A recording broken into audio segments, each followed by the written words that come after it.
show. I am your host, Coach Woody. As you can tell, I am flying solo today. Sorry to report that Kristin Rinkel is wonderfully fine and doing amazing things in her new role. However, that did throw off her schedule a little bit, and so she is still figuring all of that out. So she will be joining us hopefully in 2 weeks when we re-air the next episode. So stay tuned. If you come just for her, I'm sorry that she's not here today. Feel free to log off and never talk to me again. But I promise you, she will be back soon. But other than that, you are here today because you're interested in what I hope is culture development and personal growth and being a high achiever and what that means and how do we do all the things all the time. You maybe even were a little interested in that concept of balance that we talked about before hopping on in the comment section of LinkedIn, if that's where you came from. So if you're here for that, like I said, spoiler, there is no such thing, but we're going to touch on that a little bit. So before we get started, we have the quote of the day. I don't even know if people know this, but there's a quote board right there. So if you notice, there's a pretty awesome quote today, which is, whatever inspiration is, it's born from a continuous I don't know. For those leaders out there who constantly want to inspire people, you have to remember that you can't have the answers to everything. So I want to give a big shout out to Wisława Zimborska for giving us that awesome quote. Book of the month this month is Fans First by Jesse Cole. So a big shout out to Jesse Cole and the Savannah Bananas for giving us a phenomenal structure in terms of how to connect meaningfully with your customers and your clients, but also in a way that you can also connect with your employees and making their experiences memorable. So 1 second, guys, this is live action. So I got to go do something real quick.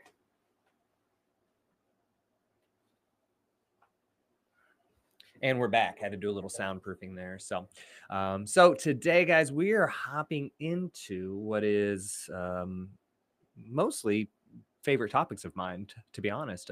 I don't screen these questions. These questions come to us, and I don't necessarily pick and choose which ones I like and don't like. I answer all of them. However, for the most part, I get some really awesome quotes that I think, or questions that I think are meaningful and I have a chance to be into. So I'm making sure that there's nobody on live. So we're going to mute that. All right. So I got comments coming in from all over the place for our live show. So let's get right into it. So the first question today comes from my man, Jared. Jared asks, what are some of the best ways to balance professional and family life? It's a pretty cool question, Jared. I get this question a lot, this idea of balance, work-life balance, right? My question to anybody listening to this show is, when was the last time work didn't follow you home? Now, there are people that may be listening that are in a space where they can leave work where it is. In fact, if you have the capacity to leave work where it is in whatever fashion, I applaud you because that's phenomenal. Some people can leave work because spatially they work at a space and they can't bring it home with them. All the work is done in their location and they don't have to necessarily bring it home because they can't. Maybe it's in a factory or some sort of manufacturing job. Other people have the capacity to not bring their work home with them because they can compartmentalize, which is another phenomenal thing. So when they come home, they know that they are home. And there's some strategies and some tactics to that. So we're definitely going to talk about that because I think that's really where the question arises from, is how do you be where you are when you need to be there?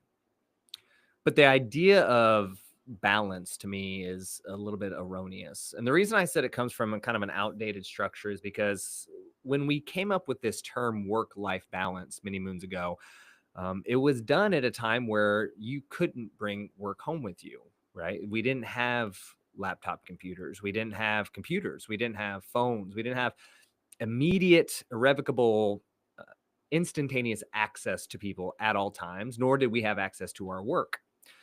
And so when that was the case, it was fairly easy for you to leave work and not have to worry about it. There was also not an expectation of immediacy in terms of our ability to do our work. So nowadays, there's a very common 24-hour turnaround on emails, right?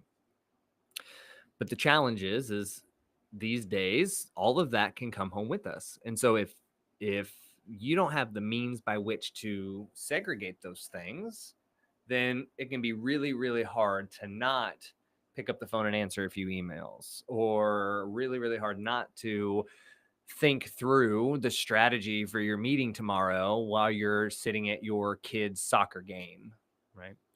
And so the question doesn't become where is the balance, because the balance is no longer really an option, right? I use the analogy a lot of a teeter-totter. You maybe have heard this before, a teeter-totter. And when you have weight on one side of the teeter-totter, you have to balance it by putting weight on the other side of the teeter-totter. So you put 1 pound over here in the workplace, so now you have to put 1 pound over here in the life place, which ironically, even the name work-life balance is erroneous, because your work is a big part of your life. So to pretend like they're not two, to pretend like they're two separate things is a little bit of a fallacy. But as you can imagine, you put 1 pound and then 1 pound and then 1 pound and then 1 pound, and lo and behold, the teeter-totter snaps, because it wasn't built to add and add and add and add and add and add.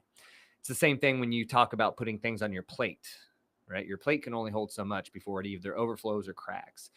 And so there's a couple different things you can do in those analogies. You can make a stronger plate or a stronger teeter-totter. You can stop adding things and realize when you have limitations, or you can stop trying to focus on putting things on both sides of the teeter-totter, and you can put it in the middle, right? And in all those situations, there are pros and there are cons. Let's take, for example, the making the teeter-totter of the plate stronger. That really boils down to resiliency, your ability to handle the load. And for a long time, that can happen. You can improve your systems and your processes. This is why people are so obsessed with AI, because, if I just make things more efficient, I can get more things done. Well, that's true up until a certain point. But again, we still only have so much capacity. And so then you can start to talk about this idea of not putting things on your plate. So there's a phenomenal book, I don't have it with me, otherwise I would show it to you, called Essentialism. So this idea of focusing on the things that you absolutely have to do. And as we get older and we take on more responsibilities, that becomes even more important. So how do I make decisions that will align with what I actually want to do with my life, and then say no to the things that are okay, but ultimately don't serve that higher calling or higher purpose. So that's the only putting things on the teeter-totter that actually matter. Then there's the piece of putting the items on the teeter-totter in the middle. So instead of having to balance it on both ends, why don't we just put it in the middle? And that's what I call work-life integration. And I really like to call it a more work fun integration, because life is life. All of it is encapsulated in life. So to use that term is a little bit erroneous. So work fun integration, or really there's, like we've talked about on the show numerous times, 8 different areas we can improve ourselves. So there's your physical, your mental, your spiritual, your social, your material, your vocational, then spatial and directional. And so how do we integrate our decisions so that we can maximize all 8 of those things? And so I'll give you an example. The idea of how do I spend more time with my children and be more physically active? Well, I can promise you, your children would love to play more games with you. And so if you can accept that playing games with your children is a meaningful use of your time, well, then it's simply a matter of, let's go play tag, let's go swimming together, let's go on a walk as a family. And then you start to see a benefit in a multitude of areas of your life. And that's the integration piece that I think is so vital. And so to summarize Jared's question, which is, what are some of the best ways to balance professional and family life? You have to ask yourself, where are you falling short in those 3 different kind of mentalities, right? So is it that you just need to increase your capacity or your resilience to be able to handle things? And that usually is a question for individuals who are a little bit earlier on in their career, where they do have more capacity and more time. Maybe they don't have as many responsibilities, especially if you don't have a family yet. That's a big one. I should say, children, spouse, people that you have to care for in that regard. So increasing capacity is a big one. And you can usually tell those that is the case because you have a little bit more time on your hands, or you have some systems and processes that you could shore up or improve. Adding more time of work doesn't detract from these other things in your life. I think that's really, really important.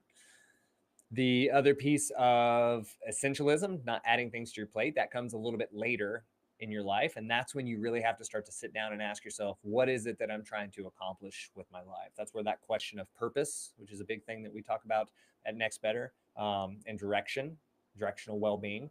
And so that's where you can really start to get an idea of how does my physical health play into my vocational health, and how does my social health align with what I'm trying to accomplish in life, and how do I build better relationships towards that.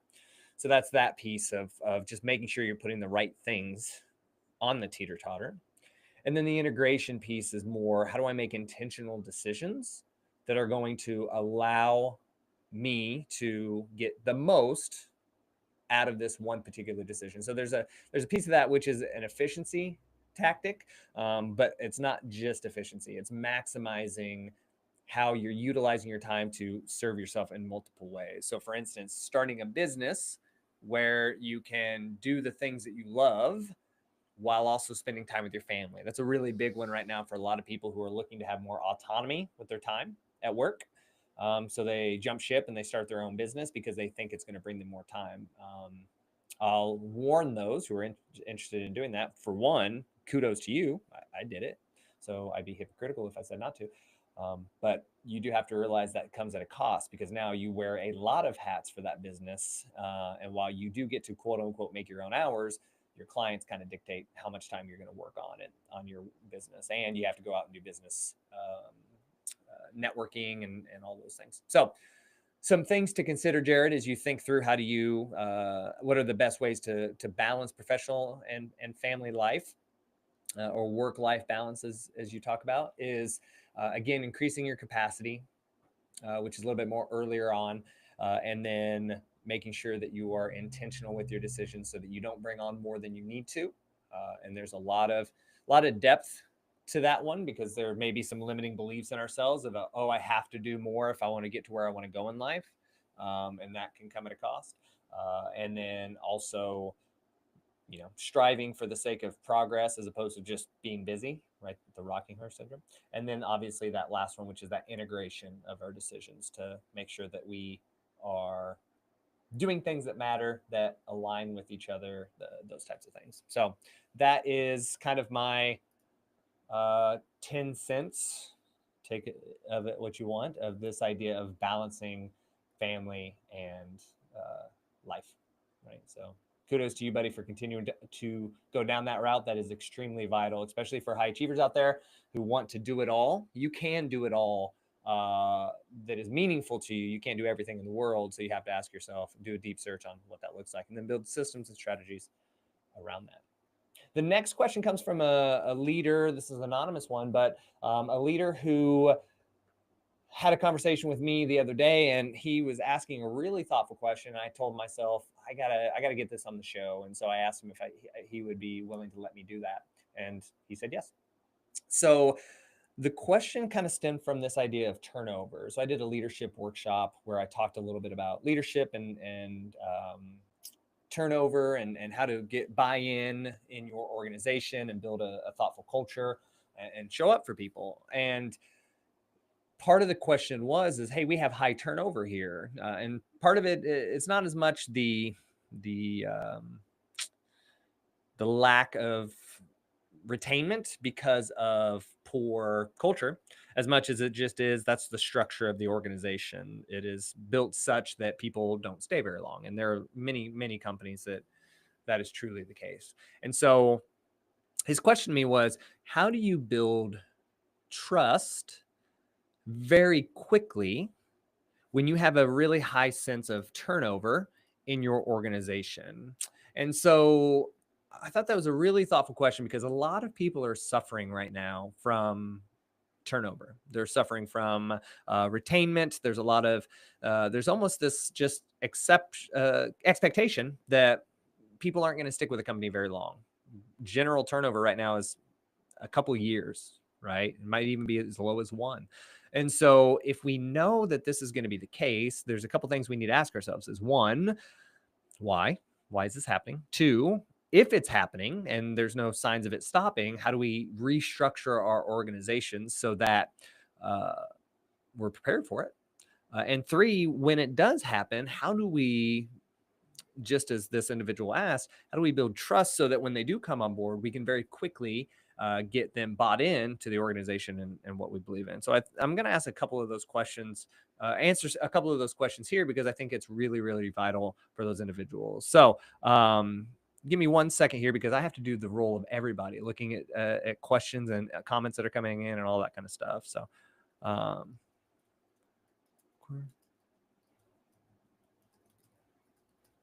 So let's talk about trust. I think the first thing to talk about is just the very simple concept of trust, which is I believe that you are who you say you are. You're going to do what you say you're going to do. That's pretty much in a nutshell what trust is. And so when people come on board in an organization, some of the trust that they build very quickly is, I trust that you're giving me the job that you say you're going to give me, that I'm going to get paid the way that you say you're going to pay me, that I'm going to do the work that you're asking me to do, and you are going to lead me in the way that you said you're going to lead me. And so trust can be established pretty quickly in those regards, but that's very superficial trust, very low level, I should say, right? A lot of those are just expectations, right? I'll give you a really cool example. In an organization, if you own a conference center, and there's a high traffic and there's bathrooms and things like that, and one of the things that you promote is that you have water fountains at your conference center, it wouldn't make much of an impact, because it's an expectation. People assume that you're going to have water. So the fact that you have to present that almost challenges the trust. Like, why wouldn't you have water fillers? And so when you build your trust simply on, I'm going to pay you the thing that I'm going to say that you're going to pay, I'm going to pay you, again, that you have to do that. That's a must. That's a non-negotiable, but you can't assume that that's all there is to it. In fact, a lot of organizations, they say, well, I pay them to do their job. Why can't they just do their job? Because it's just not enough. I'm sorry to tell you that, but it's just not enough. And that's okay, because once you understand that, now you can start to ask, well, what will be enough? And because people have options these days, they can go anywhere they want. They want to trust that you have their best interests at heart. That's a really big one. So we're talking about this idea of building trust quickly. So I'm not going to go into too much detail about how to build trust long-term or how to do it deeply. I'm instead going to share how you can start to build that trust very, very quickly. And you can do this whether you're a mid-level leader in an organization, you're at the very, very top, or you're a peer-to-peer, which I think should be important for people to want to do as well, is to build as a peer-to-peer.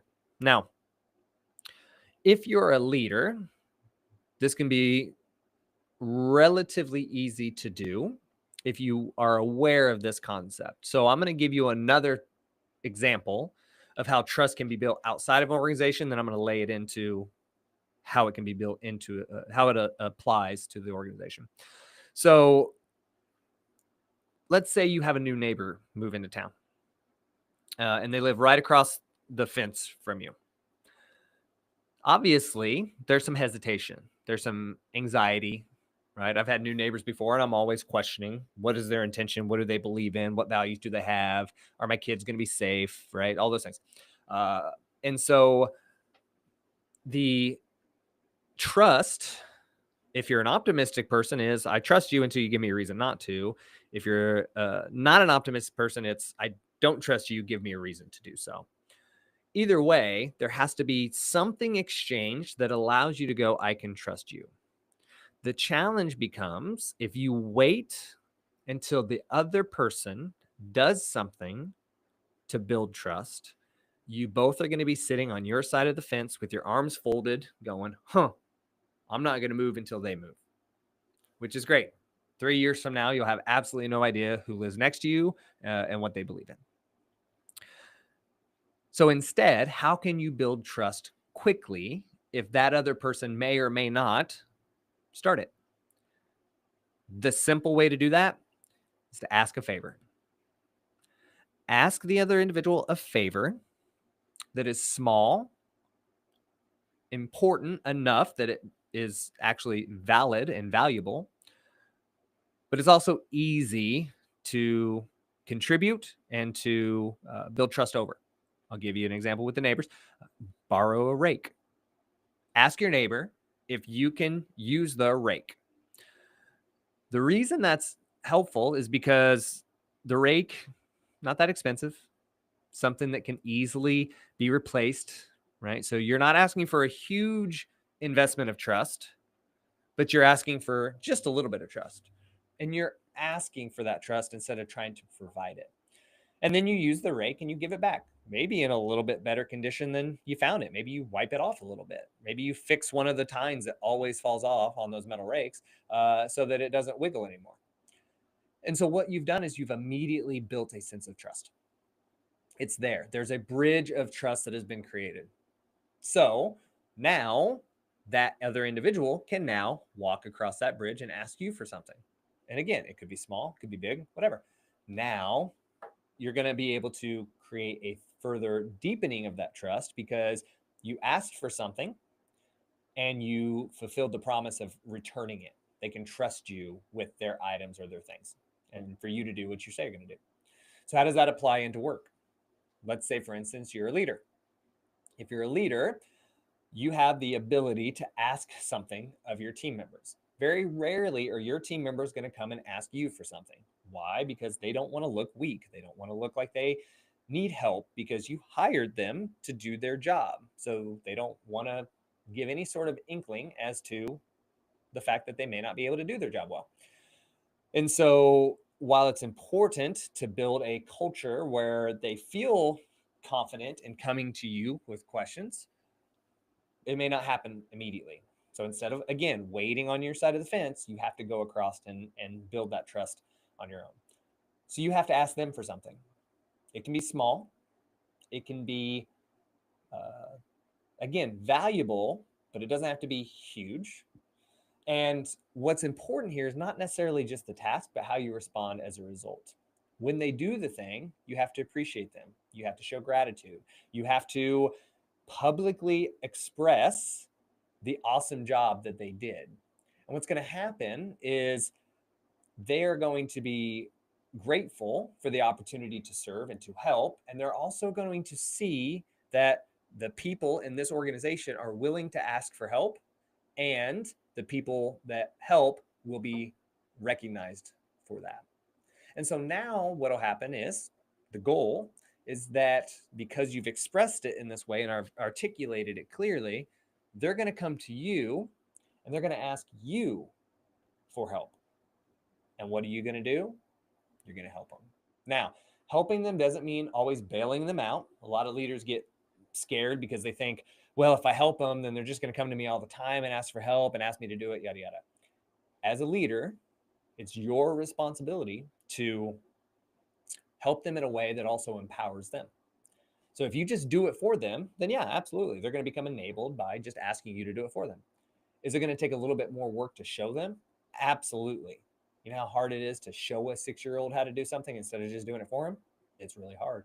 But if you want to empower them, like I want to empower my son, for instance, to do their work well, then you're going to have to show them. You're going to have to guide them. You're going to have to give them support in a way that empowers them without taking away their responsibility. And then again, you reward it. You recognize that they asked for help, which is important, and you were able to give it to them, and then they took it and ran with it.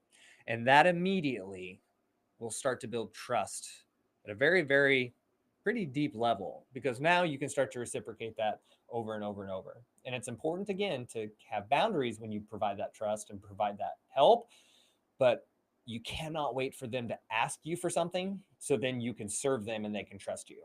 You have to be the first person to step forward. You have to be the one to borrow the rake first so that that gives them permission to come and ask you for something.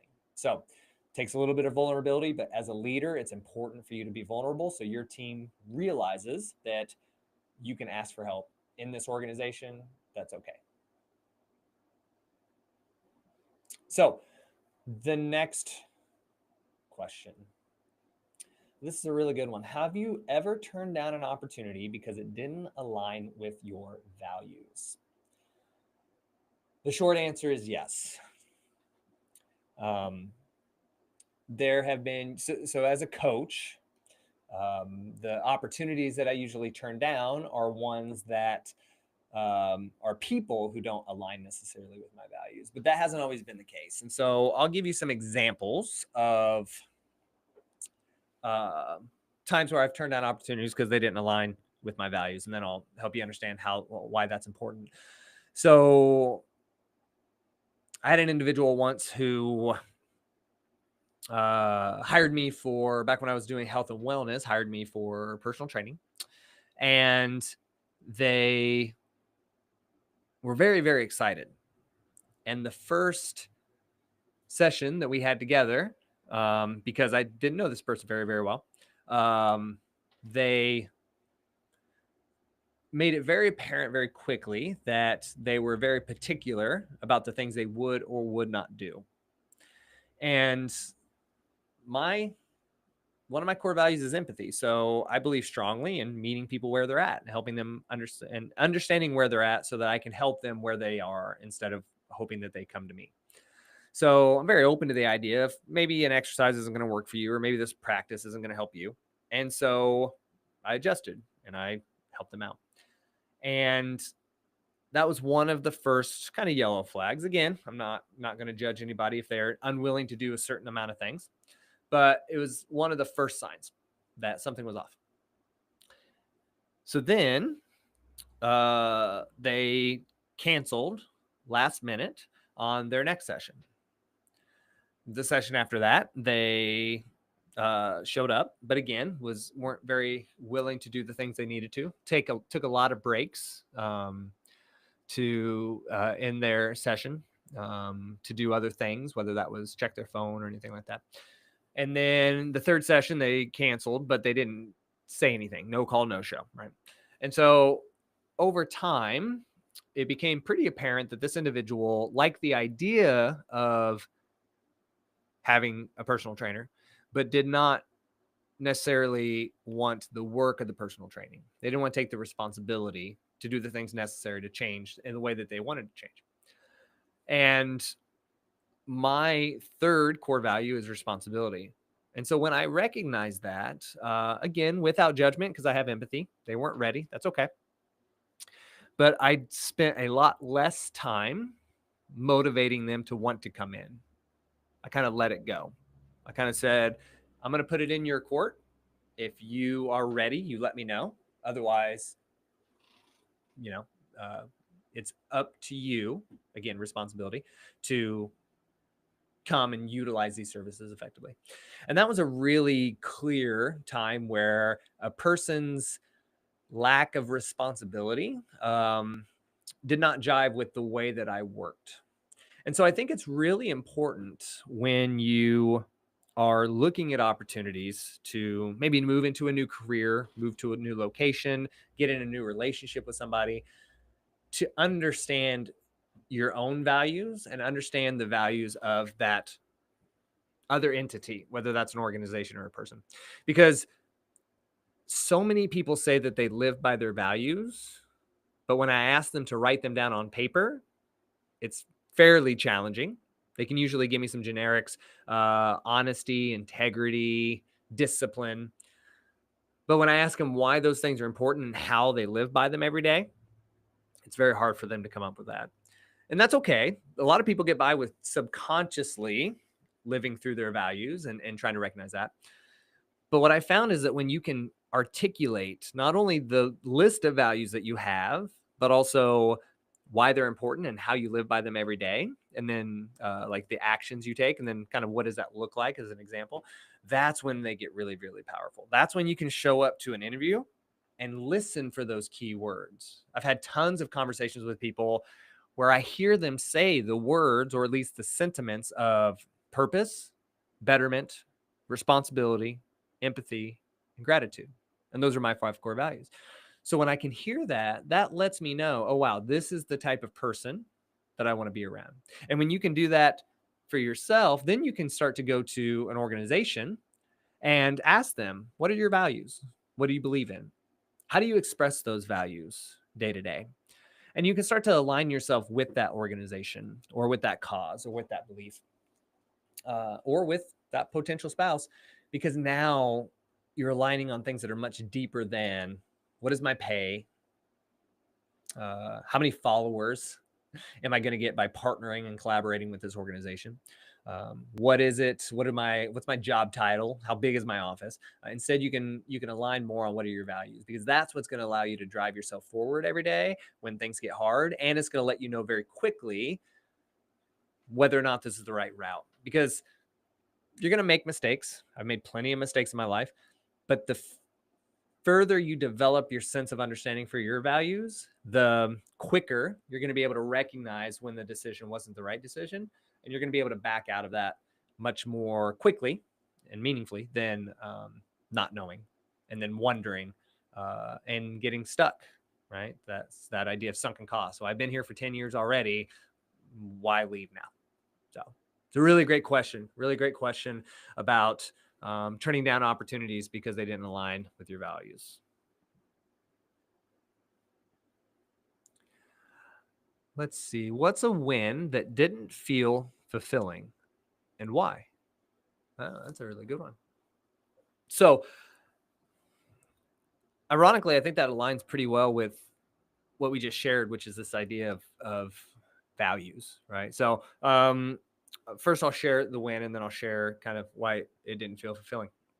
So I currently teach at a university in a particular department. Before that, I taught in another department. And by all intents and purposes, the ability to teach in this department was very rewarding, right? To be asked to be a part of this pretty esteemed university and teach there was a high honor. And so for me, it was great to step into this new role and be a part of this new team. And it was definitely a step in the right direction for me. But very quickly, I started to realize it wasn't very fulfilling. The reason is because I was teaching something that I had had a lot of experience in. But the challenge is it wasn't aligning with 2 of my big core values, which are purpose and betterment. The reason I wasn't aligning with the purpose is because my purpose in life is to help people find direction towards a fulfilling life in which they can contribute meaningfully to the world. And tangentially, that was definitely the case that I was doing that. But it wasn't work that I was finding fulfilling. I wasn't teaching these students things that I thought were going to go and make the world a much better place. Now, admittedly, you can find fulfillment in any role. But when it's important for you, that's when it becomes fulfilling for the work that you're doing. And so it's okay. And I tell this to people all the time, it's okay if you don't find fulfillment in your job right now. Like, just because you could find fulfillment in any job doesn't mean you will. And therefore it's okay if you're questioning whether or not it's the right decision or not.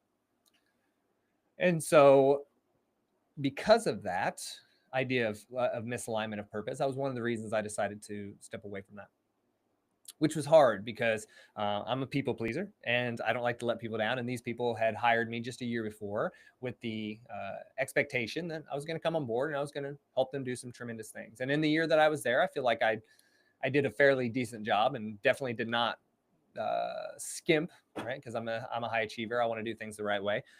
But it definitely was a much shorter tenure than they expected. The other piece of it was the idea of betterment. I had been in that industry for many, many years. And the challenge that I was having was I was starting to recognize that there was more to the work that I was doing than just that one particular aspect of it. And I didn't want to continue to live my life as the quote unquote guru of that area of life, of helping others. And so as I was sitting there developing the curriculum and putting students through these different aspects of this world, I recognized that I wasn't finding a lot of fulfillment. I knew that there's this huge other aspect of this world that I wanted to be in, and I was feeling just a tiny little bit of it. And so it felt as though I was taking a step backwards by staying in this field and in that industry. And so once I realized that, that's when I decided that I was going to kind of transition into a new space and a new role. And so it's for those reasons, it was that lack of alignment with my values, that win that a lot of other people in the world might have said, dude, you're crushing it, look how awesome you are. And some people even admittedly did say that. It didn't feel like a win to me. And a lot of times wins don't feel like wins for us when we can't articulate how that is going to help us live a fulfilling life aligned with our values. And so if you really want to start winning, so for those high achievers out there, I really want you to hear this. If you really want to start winning in ways that matter to you, you have to identify and define what your purpose is in life and what are the values that you're going to live by. Because until you do, some wins might be great, other ones probably not so much, but you're going to chase wins based off of other people's idea of what success is. And that can be a really lonely, sad road to go down. So make sure no matter what is happening in your life, even if you are winning, and take time to celebrate those small and large wins, make sure you're also doing the work to develop what it is important to you so that when the wins come, you can say, yeah, that was definitely a win that mattered to me.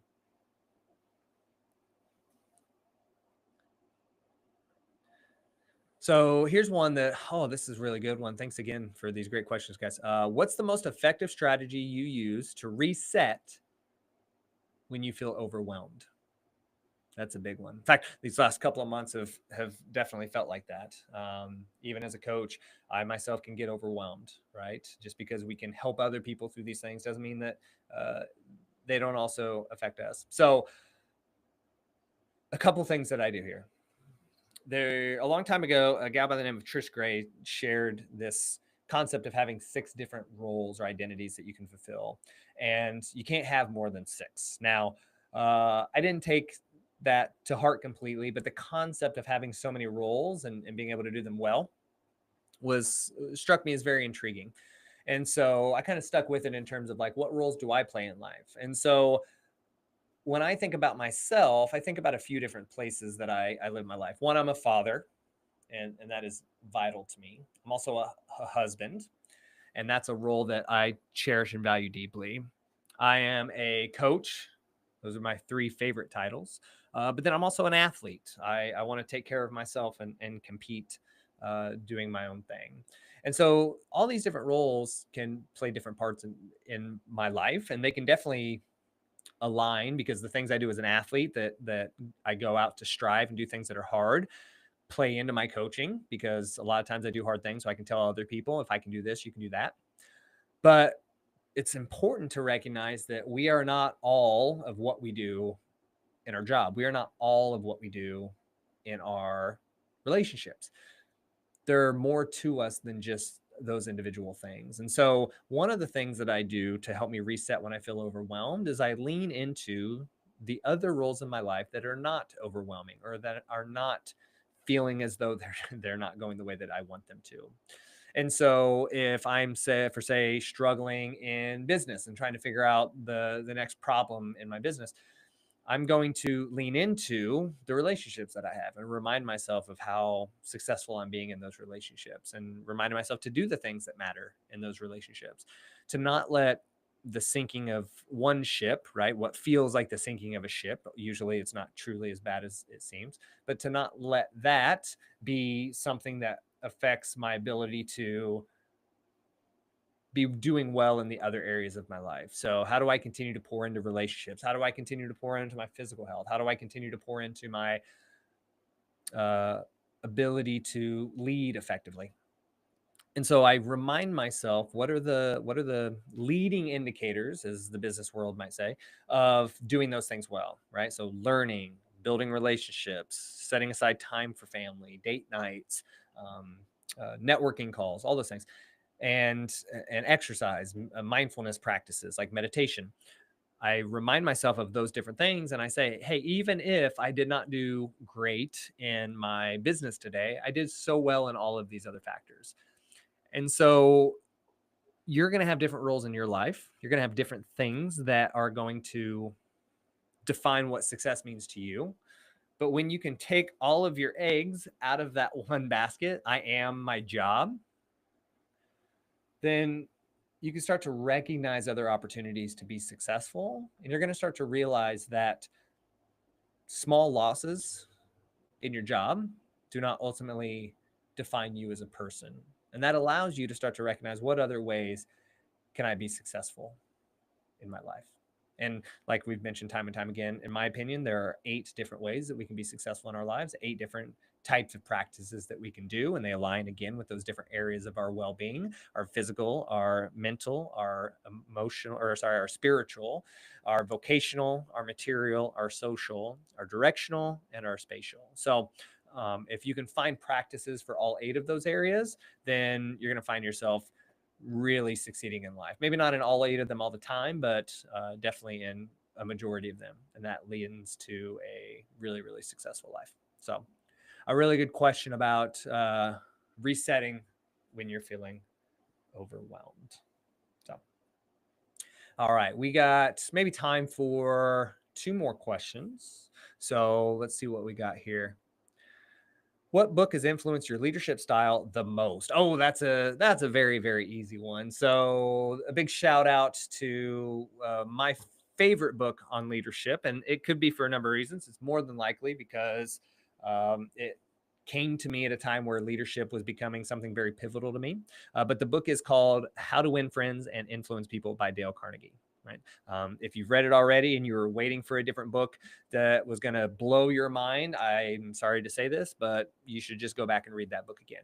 If you've never read the book before and you are a leader, go back and read the book. If you are not a leader and you just want to build more meaningful relationships with other people in your life, read the book. Because the wonderful thing about this book, some people give it flack because I remember very distinctly one person who was adamant that this book was trash because it was written many, many years ago by somebody of a particular color in a particular race. And the unfortunate circumstance to that is, if a book has been in publication for over 75 years and people are still reading it and supporting it, then it's probably got some pretty good lessons to learn. And what I love about that book is it's got so many phenomenal universal practices that are so meaningful. And some people might look at it and go, well, in today's world, we're too complicated. It's too much more complex than that. Like, for instance, one of them is smile. I'm sorry, but if you want to lead people, you got to inspire them. If you want to inspire them, they have to believe that you have hope in a brighter future. And if you can't smile once in a while, then they're probably not going to believe in you. They may follow you because you write the paychecks, but that doesn't necessarily mean they're going to be inspired by you and influenced by you. So, again, if you don't, and I'm going to show you the book right here because I know I have it. Boom, right at the beginning. So, How to Win Friends and Influence People by Dale Carnegie. I actually have to go back and read it again because it's been a little while. I got notes in there from the many, many years ago that I got this book. But phenomenal book on leadership that I think is going to be really helpful. So Dale Carnegie, obviously John Maxwell is a phenomenal guy. So I have a ton of books here on the 21 Irrefutable Laws of Leadership. Reading a book right now from a newer friend of mine, Jen Marr, called Lifting Up. There's going to be a book review on that one coming out before too long, but a great book about handling adversity and navigating challenging conversations in today's society with all the VUCA aspects of the world, volatile, uncertain, what were the other two? Complex and ambiguous, right? You can fact check me on that one. So great book there as well from Jen Marb. So there's a ton of books out there, but if you ask me what is my number one most universal book on leadership, it would definitely be Dale Carnegie's How to Win Friends and Influence People. And I write a ton of book reviews on my blog at nextbetter.com/blog. So if you're like, I want to read a new book, but I don't want to waste my time, great. That's what my whole book review are about. So it's a little anecdotal story. It's a why I love this book, key takeaways. Don't read this book if.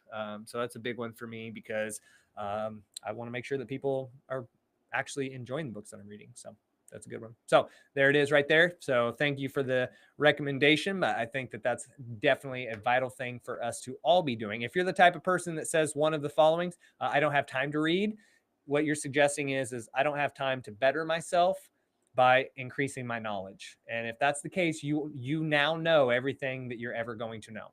And that's a scary thought. So change it to I want to find time to increase my knowledge and then start to find the practices to do so. If you are the type of person that says, oh, I like to listen to audiobooks, I'm going to make a suggestion that if the reason you're listening to audiobooks is because you can cram it into doing all the other things that you're doing, you're not necessarily getting the most out of that thing that you're wanting to get. So for instance, if one of my students came and said, hey coach, I'm getting C's and D's on all my classes, and I said, okay, well, how are you studying? And they said, well, I listen to my lecture notes while I watch a movie, or I listen to my lecture notes while I'm out running. I might say, then you're not putting enough of your attention into developing yourself. And while, getting A's and B's in class is kind of important at that period of time in life, your development as a human is equally as important as you continue to try to contribute meaningfully to the world. So all I'm suggesting is, take it seriously. If you listen to audiobook because reading is really, really challenging for you, great, go for it. Make sure that you're still respecting it by not trying to multitask, because if you're doing other things that require your cognitive capacity, you're not doing either one very, very well. So something to consider. And that's all backed by neuroscience, not my opinion. So feel free to ask follow-up questions if you'd like to know more. So by the way, I do listen to audiobooks. They're just not necessarily development books. They're more aspirational, motivational as I drive. So something to think about. All right. Let's see here. What's your go-to method for handling conflict quickly and constructively? That's an easy one. Apologize. Apologize. I'm going to say it again. Apologize. If you are a part of the conflict, you at some level made a mistake. If you're big into self-development and hoorah kind of mentality, and you like the work from Jocko Willink, then you know the idea of extreme ownership. There are certain things I love about Jocko. There are other things I'm like, it's intense, right? And people really resonate with that. So if he's getting people up and off the couch and doing things, I love that. If you're not a Navy SEAL person, that's okay. Neither am I. But there's a mentality of extreme ownership. I call it responsibility. So if you are a part of the conflict in some way, then you need to take ownership of that. Two reasons. One, when you take ownership, it gets you away from a victim mindset or a victim mentality. So instead of it being, it's your fault that I am the way that I am, it is something about this was my fault. And for that part, I apologize. As a leader, that's vitally important because you did something wrong. Right. And so maybe it was because you weren't aware, you weren't given enough information, you didn't communicate effectively, you had a bad day, whatever it was, you did something wrong. And for that part, you can apologize. And if your ego's too big for that, that's okay. You have to ask yourself, what is it that I'm really leading for? But if you had a part to play in it, apologizing very, very quickly. Now, that doesn't have to sound like I'm sorry that this all happened, it's all my fault. It can be, hey, you know what? I recognize that I maybe sent that email out a little too quickly and I didn't give you enough information.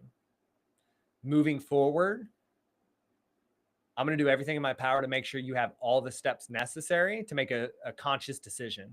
I can't know everything, but I can work to get you what you need to at least get 80% of the way there. All I ask in return is that if there's something that's unclear, that you come to me and ask for clarification. And I will be very open about getting you that information because I recognize that this is a two-way street.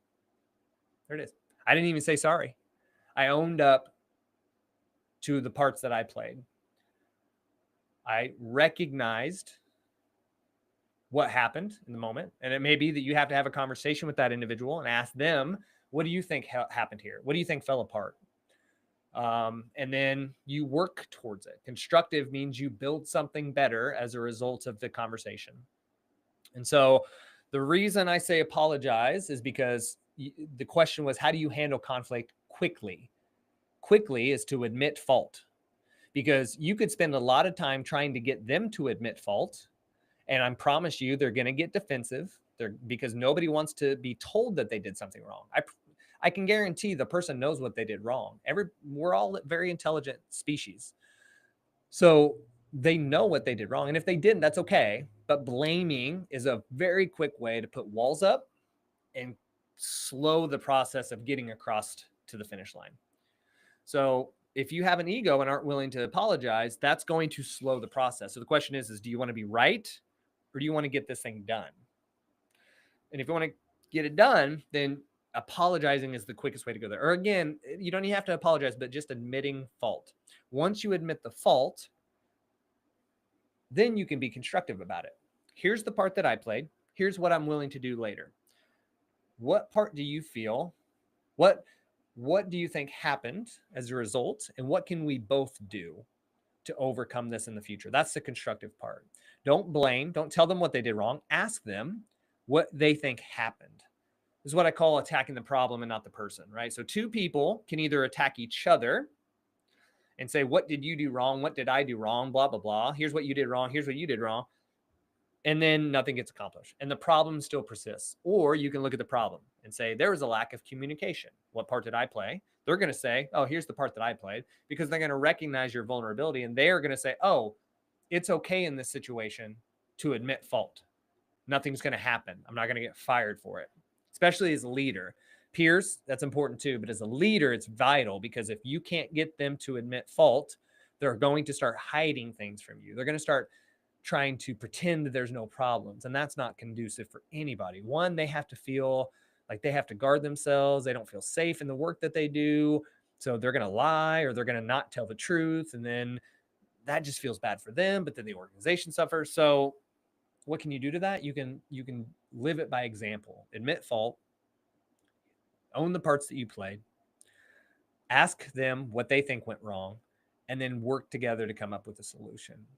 And so that's how I would suggest handling conflict quickly, but then also handling conflict constructively. So the next question, what's the biggest leadership lesson you've learned the hard way? That's a good one. A tough one that I learned that helped me really, truly understand a vital lesson in leadership is I was accused once of discrimination. And I strongly believe that I treat everybody fairly, that I don't discriminate based off of anything other than how can I help you? Maybe I can, and maybe I can't help you. And if I can't help you, then I'm not going to lie and say that I can. And so the lesson that I learned when this was brought to my attention by the person a year later, after we had interacted, I hadn't interacted with this person for a year. And they emailed me talking about how they felt about me, was you have no idea as a leader what people think about you. No idea. And you can't control how people think about you. What you can do is be open to the fact that other people have their own perceptions, their own beliefs, and do what you can to be thoughtful of that, to be grateful for that.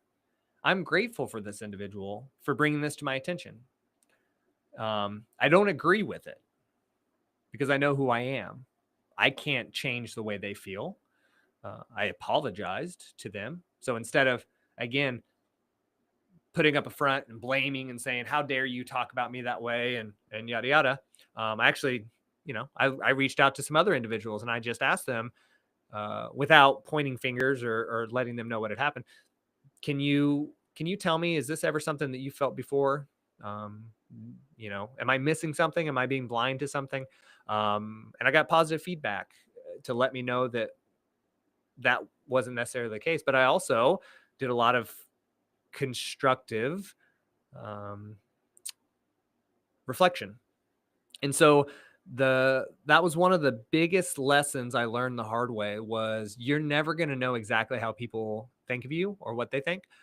But if you're open to constructive feedback and you're open to asking, that's the best that you can do. And as somebody who is a people pleaser, it still tears me up that they felt that way. But I ultimately can't change their opinion. All I can do is take that feedback and work every day to make sure that I don't make other people feel that way in whatever way that I can, knowing that, again, you can't control how other people feel. So that was a really hard lesson that I had to learn the hard way, is again, you don't have as much influence on people as you think you do, nor should you try, but simply be open to feedback and constructive criticism, or even unconstructive, because they didn't end up giving me any suggestions on how to get better.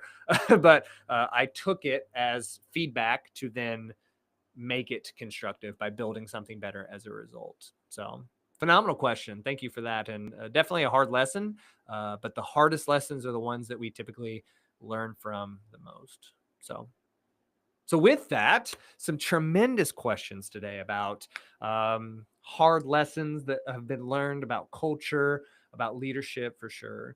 One thing I want everybody to know and to take away from this program, this AMA show, is leaders are making tremendous things happen in organizations. They have the ability to make so much impact. And when leaders better themselves personally and professionally, they can also better their businesses. And so whether you are an individual who is trying to better themselves in terms of how they relate to people, how they connect with people, how do they lead effectively to inspire people to live a fulfilling life and contribute meaningfully to the world, or you're a person that's trying to build a business where the culture is about creating fulfillment and contributing meaningfully to the world, please know that we're here for you. Next Better is all about helping people find direction, whether that's in their business or in their life, to create fulfilling lives doing work that matters to them. So if you have questions about that, we do the show every other week. We hop on live and we answer questions from you. If you have questions, you can shoot them in a comment over on one of the shows. You can shoot it over to me in a DM. My LinkedIn is at Coach Lucas Woody. Happy to answer any questions related to culture, personal development, leadership, values, those types of things.